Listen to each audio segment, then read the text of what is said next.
અભિયાનના ચીથડા ઉડાડતું તંત્ર। એક તરફ પ્રધાનમંત્રી નરેન્દ્ર મોદી દ્વારા સ્વચ્છ ભારત અભિયાન અંગેની વાતો કરવામાં આવી રહી છે અને બીજી તરફ નીચલી કક્ષાએ એટલે કે જિલ્લા કક્ષાએ અને તાલુકા કક્ષાએ વાત કરવામાં આવે તો વહીવટી તંત્ર દ્વારા આ સ્વચ્છતા અભિયાનના લીરે લીરા ઉડાડવામાં આવી રહ્યા છે।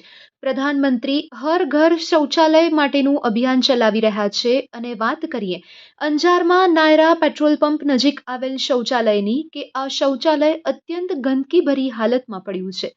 અમારા કચકેરે ટીવી ન્યૂઝના રિપોર્ટર દ્વારા જ્યારે ત્યાંની મુલાકાત લેવામાં આવી ત્યારે જાણવા મળ્યું કે આ શૌચાલય વાપરવા લાયક નથી અને અહીં દારૂની કોથળીઓ પણ પડી છે તો ક્યાંક રાત્રિના સમયમાં અહીં અસામાજિક પ્રવૃત્તિઓ થતી હોય તેવું સ્પષ્ટપણે જણાઈ આવે છે। ત્યારે આ વિશે વધુ માહિતી આપી રહ્યા છે અમારા કચકેરે ટીવી ન્યૂઝના રિપોર્ટર। આવો સાંભળીએ તેમની પાસેથી।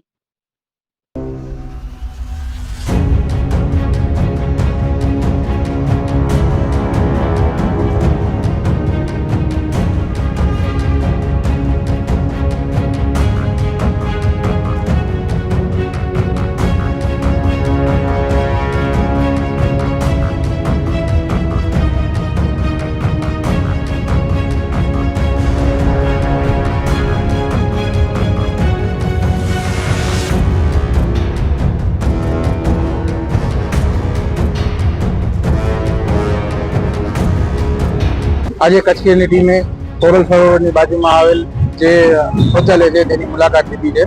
તો તમે આ શૌચાલયની હાલત જોઈ રહ્યા છો કે કેટલી ખરાબ છે।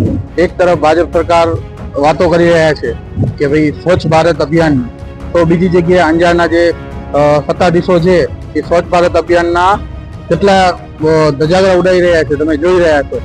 એ ઉપરાંત આ શૌચાલયની અંદર દારૂની થેલીઓ, દારૂના બાટલાઓ જોવા મળે છે। તો તંત્ર પોતાના આંખ આડે કાન કરી રહ્યો છે એવું લોકો કહી રહ્યા છે।